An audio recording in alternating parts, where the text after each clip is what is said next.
Terminamos el año 2022 e iniciamos el 2023 con muchas entidades públicas y privadas atacadas por hackers en Colombia. Y lo que miramos alrededor del mundo es que seguramente esa será la nueva guerra que se libre en todos los ámbitos, una guerra cibernética en la que hackers, en la que piratas informáticos, públicos o privados, van a librar este combate para captar los datos de millones de personas y buscar alterar incluso los sistemas de defensa de los países, las bases de datos o el funcionamiento de infraestructura estratégica para las naciones. Haciendo el recuento, en Colombia, sobre todo, han sido atacados quienes investigan penalmente a los delincuentes, las fuerzas militares y el sector de la salud. Ojo, el sector de la salud, que hoy está en medio de lo que podría significar una profunda reforma que ha sido promovida por el gobierno del presidente Gustavo Petro. Les hago un rápido recuento de cuáles han sido las entidades públicas y privadas que han sido víctimas de ataques informáticos en los últimos meses en el país. Por parte del famoso grupo Guacamaya están no solamente el Comando General de las Fuerzas Militares, sino también el Ejército de Colombia. Fue atacada la Fiscalía General de la Nación. Y tenemos, como lo digo, desde el sector de la salud, no solamente el ataque al INVIMA, sino también el ataque que sufrió la principal distribuidora de medicamentos en el país y también los que han sufrido, entre otros, Colsanitas, Sanitas, que son seguramente de las entidades que más personas, más pacientes atienden en el país. Queremos hablar de este desafío que tienen de aquí en adelante no solamente los gobiernos, sino también el sector privado, y también hay una responsabilidad de los ciudadanos para saber cómo cuidarse de estos ataques que cada vez serán más frecuentes. Por eso hemos invitado, como les digo, a Hermes Romero. Él es el director para Centro, Suramérica y Caribe de Tenable. Es un hombre experto que tiene más de 20 años de recorrido por negocios de tecnología, ingeniero electrónico, ha trabajado en IBM, en Cisco, en Unisys, en Soluciones Orión, y desde el 2018 en esta empresa que les estoy contando, que tiene presencia en más de 40 países. Hermes, es un gusto tenerlo en Blue Radio, en nuestra señal en antena y en nuestras plataformas digitales. Muchas gracias, Ricardo, un gusto para mí, gracias por la invitación y bueno, saludos a tus auditores también. ¿Es difundido en el mundo lo que está ocurriendo? ¿Han aumentado recientemente los ataques cibernéticos? Lamentablemente para muchos sí, Ricardo, esto es noticia a diario y de lo que tú comentabas también, esto es un llamado de atención que es algo que le puede pasar a todo el mundo. Como ves, hay empresas públicas, empresas privadas involucradas acá, no importa el tipo de negocio, no importa el tamaño, todos en algún momento, dependiendo de la motivación, vamos a ser víctimas de algún ataque como este. ¿Cómo actúan los hackers? ¿Cómo actúan los piratas cibernéticos? ¿Cómo tenemos la posibilidad de identificarlos? Lo primero y lo más importante acá, Ricardo, es entender la motivación que ese hacker o ese grupo de hackers va a tener. Y como bien tú decías al principio, pues estamos viendo hoy día algo de ciberguerra, pero lo que más vemos, sin duda alguna, son las motivaciones más económicas. Tratar de conseguir datos específicos, ya sea de clientes, de personas, y para luego obtener algún valor con estos datos, cualquiera que sea, o cualquiera que sea el interesado que esté dispuesto a pagar por esos datos. Entonces, se están viendo de todo tipo de ataques, pero yo diría que principalmente están las motivaciones más económicas.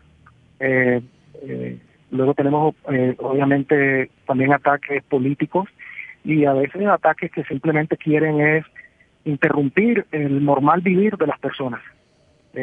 Como pueden ser algunos ataques en donde uno se da cuenta que lo que se robó, lo que se atacó, es muy difícil obtener un valor de él, pero sí va a interrumpir el normal vivir de mucha población y bueno, esto va a causar obviamente una interrupción de la vida diaria de las personas, va a generar muchas noticias, va a generar mucha incertidumbre y a veces también buscan ese tipo de resultados, ¿no?, a su ataque. ¿Los hackers solamente atacan grandes empresas o personas del común, como quien le habla, podríamos ser víctimas de esos ataques? Eso es una muy buena pregunta y en seguridad a veces decimos que el hacker va a atacar donde está el dinero, ¿no? Así como si uno lleva esto a los tiempos de antes, donde los ladrones iban físicamente a atacar un banco y cuando lo capturaban le preguntaban ¿por qué roba banco? Decía, bueno, porque aquí está el dinero. Lo mismo estamos viendo ahora en los ciberataques. No va a importar el tamaño siempre y cuando el resultado de ese ataque les sea beneficioso desde el punto de vista económico. Vale recordar también que casi siempre cuando vemos estos tipos de ataques entran por un tercero o entran por lo que llamamos el eslabón más débil, ¿no?, de la cadena. Esto puede ser un usuario en la casa que no tiene los niveles de seguridad apropiados y a través de él pueden ingresar a hacer un ataque a una institución más grande. Pero básicamente, los hackers van a estar donde puedan robar datos, donde puedan obtener dinero, algún beneficio, si sea una persona o sea una empresa grande. Y como decía hace un rato, tampoco importa la industria. Anteriormente se limitaba solo la banca, como yo decía, ahí estaban ahí estaba el dinero. Hoy día es a cualquier otra industria, porque hoy día los datos siempre se va a conseguir algún comprador o alguien que se pueda beneficiar de esos datos. Hermes, ¿cómo funcionan esas redes de hackers? ¿Cuántas personas pueden conformarlas? ¿Y cómo seleccionan a sus víctimas? ¿Qué seguimiento les hacen? ¿O cómo? Pues evidentemente hay empresas que tienen manejo muy grande de dinero, de recursos, y allí están los ataques de ellos. ¿Pero tienen algún modus operandi para detectar aquellas que no son tan fáciles de detectar? Sí, uno ve, y de hecho de los últimos ataques en Colombia, estaba revisándolos un poco más técnicamente. Y para responder tu pregunta, cuando hablamos de estos hackers que hacen estos ataques masivos, no nos imaginemos un chico joven en su casa que no duerme y él solo haciendo esto. Imaginémonos que estos son grupos de empresas, ¿no?, que tienen recursos, tienen bastante dinero. Es un grupo grande, de grandes talentos, tratando constantemente de poder obtener estos resultados. Ahora, ¿qué se ve hoy en día? Lo más común es que cualquier persona que no tenga conocimientos en seguridad puede contratar esto como servicio, ¿no? Entonces, uno puede básicamente poner un objetivo. Tú como persona, Ricardo dice, ok, mira, yo como persona quiero atacar a mi vecino o a mi competencia, quiero los datos, su base de datos de clientes porque me interesa, pero yo no tengo ni idea de seguridad, no sé cómo hackear. Pues contacto por alguna vía, obviamente siempre son web, digamos el deep web, dark web o por algunas de estas redes, y contrato uno el servicio, les pones cuál es el objetivo, te cobran con tarjeta de crédito, tienen una mesa de soporte, te dan garantía por el servicio. Entonces, hoy día lo que llamamos ransomware o lo que llamamos malware como servicio es lo que más se está viendo. No tienen que tener las capacidades ni el conocimiento para hackear para poder hacerlo. Y como decía al principio, ya a esta altura son grandes empresas de cibercrimen que tienen unas ganancias muy grandes, tienen motivaciones muy grandes. No hay que olvidar, como siempre digo, los hackers intentan todo el tiempo, ¿no? Hay 900, 1000 ataques diarios y son cientos de miles que vemos todas las semanas. Y ellos nada más necesitan un solo error de una persona para poder lograr su objetivo. Nosotros, como personas, tenemos que hacerlo bien el 100% de las veces, ¿no? Entonces, eso también genera un problema, porque ellos solamente necesitan un solo error para poder entrar, y nosotros tenemos que cuidarnos el 100% del tiempo. Hermes, ¿hay algún país en particular en donde estén alojados los hackers? ¿O por ser un asunto que sobre todo se maneja desde el mundo virtual, puede que uno de estos grandes conglomerados que están dedicados a cometer ese tipo de crímenes tengan diferentes operaciones y tengan a sus empleados o a quienes hackean en diferentes partes del mundo. ¿Cómo es esa parte? Sí, generalmente, como tú sabes y bien dijiste, hoy día es muy difícil traquear un ataque, ¿no? Porque hay múltiples herramientas que se pueden usar en que esconden tu ubicación real, ¿no? Ya sea la dirección IP o por geolocalización, pueden engañar esto. Entonces es muy difícil hoy día poder decir o atribuir dónde están esos hackers.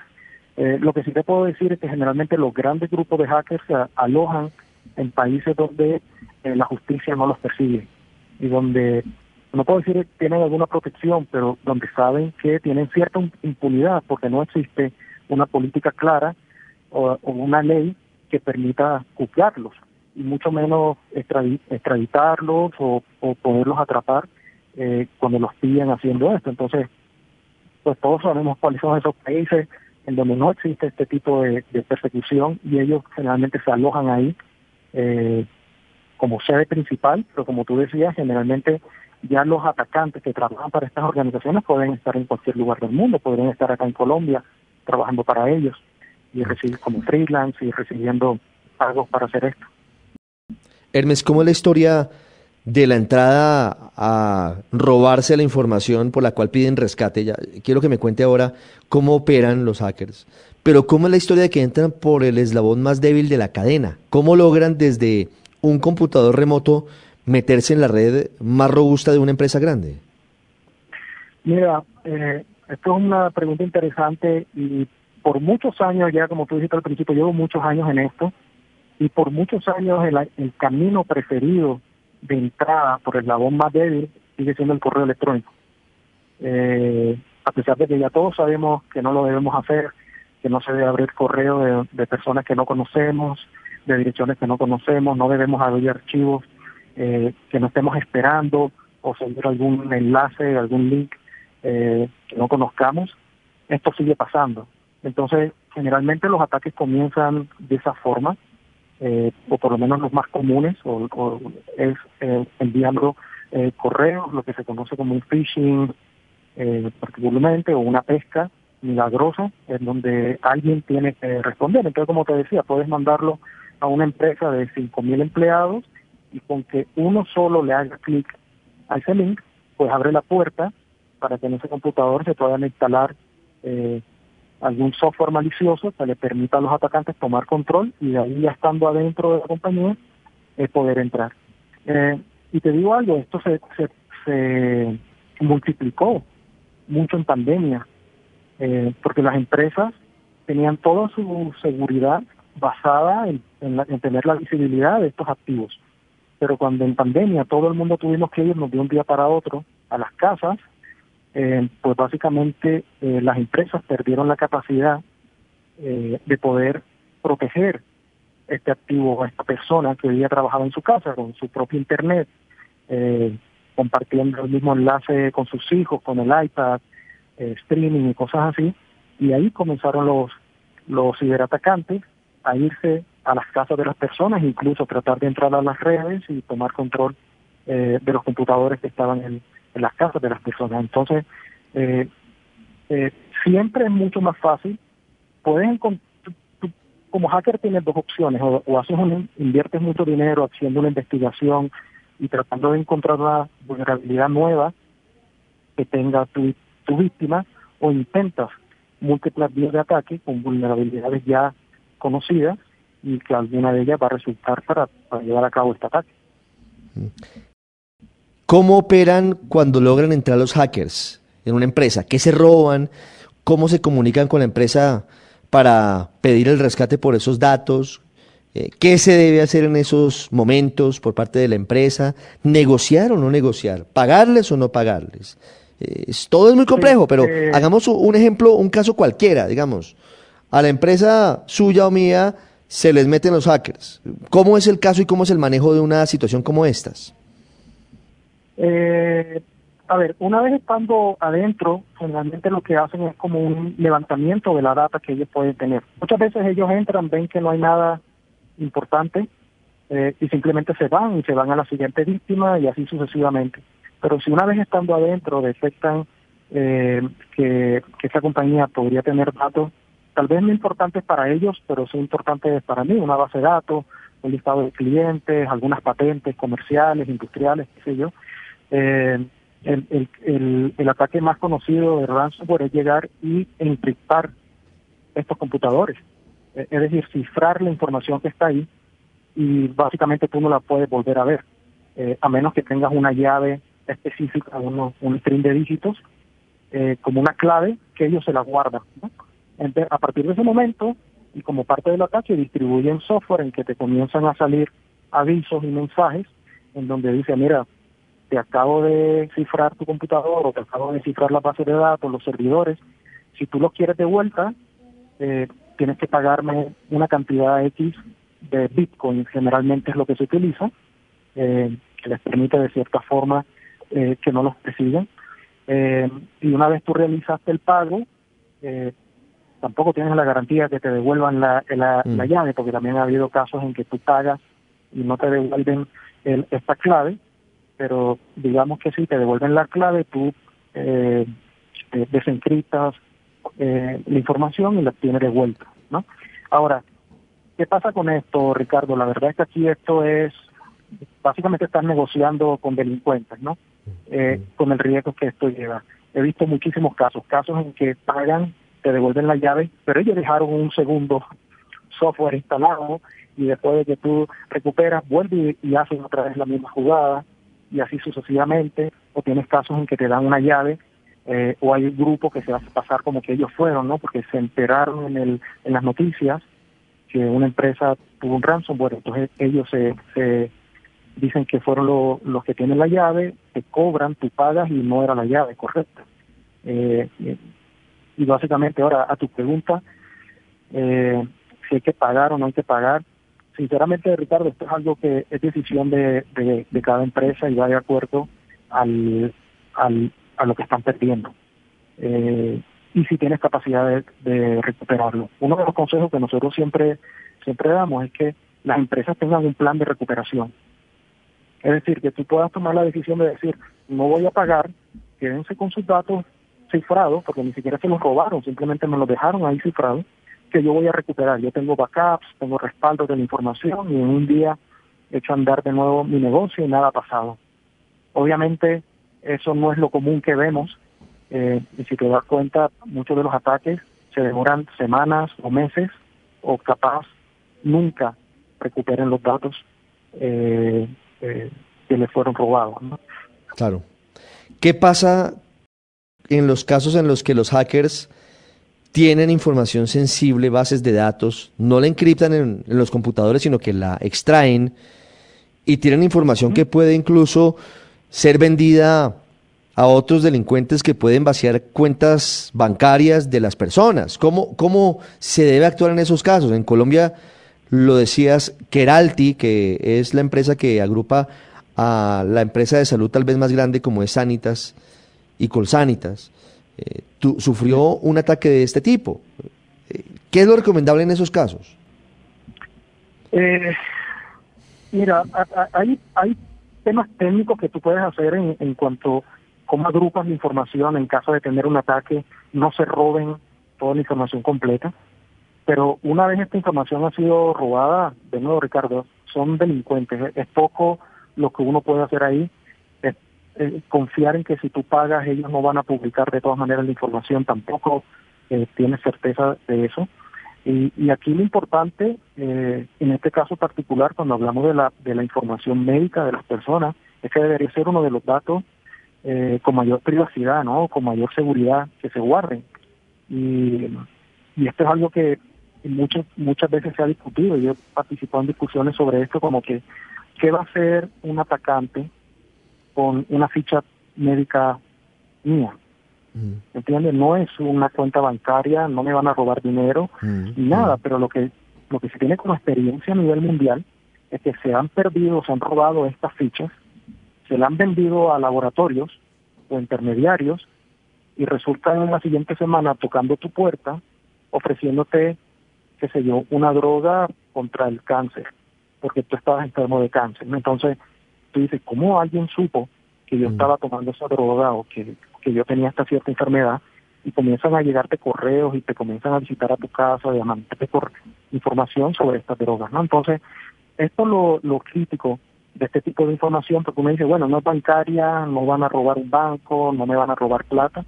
Se considera mucho más valiosa esta información personal médica que cualquier dato financiero. Es un mundo realmente oscuro, un mundo difícil, un mundo que además se está renovando con el avance de la tecnología. Hermes Romero con nosotros. Quisiera hacerte una última pregunta sobre qué deben hacer los países, qué deben hacer las personas, qué deben hacer las empresas ante estas amenazas. Mira, voy a dar 3 simples consejos acá. Algunos ya lo mencioné. Lo primero es estar preparado para un incidente como este. Yo siempre digo, no es si te va a pasar, sino cuándo. Es cuestión de tiempo y es cuestión de motivación. Puedes tener el presupuesto que tú tengas, puedes tener todas las medidas de seguridad que tú crees que tienes puestas, algún día va a pasar. Porque lo que nosotros llamamos superficie de ataque, que es la cantidad de exposición que tú puedas tener, cada vez es más amplia, cada vez es más dispersa y más difícil de controlar. Entonces, lo primero que yo diría es tener un plan de respuesta a incidentes bastante claro, saber exactamente qué hacer si algo de esto te pasa, ¿no? ¿Qué apagas? ¿A quién llamas? ¿Si vas a cobrar un seguro? ¿Si tienes que avisarle al seguro? Hay muchas cosas involucradas acá. Y también invertir, obviamente, en la prevención de esto, ¿no? Hacer un plan de identificar dónde tienen la información, que ese es el principal problema de las empresas, no tener la visibilidad. Segundo es el tiempo. El tiempo cada vez es esencial. Y básicamente tiene que ver cómo mantienes tú la infraestructura asegurada a medida que van saliendo vulnerabilidades, ¿no?, asociadas a la infraestructura que tú tienes. Entonces, las recomendaciones acá es mantener los sistemas actualizados lo más que se pueda, con los parches que los fabricantes liberan, tener las medidas de seguridad aconsejados hay estándares internacionales que permiten a uno guiarlo en estos activos.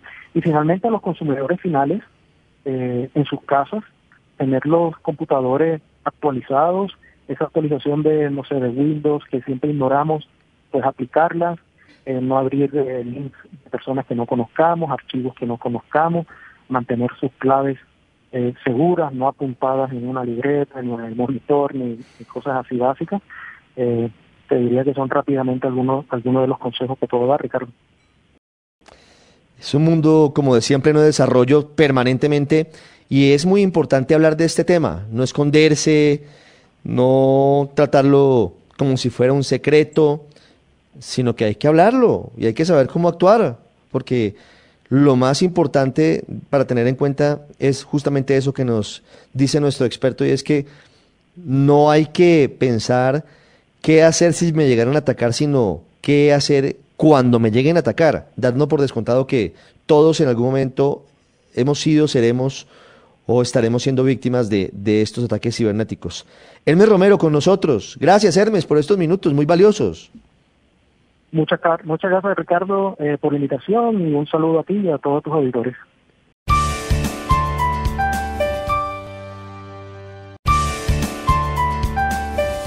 Blue, la alternativa.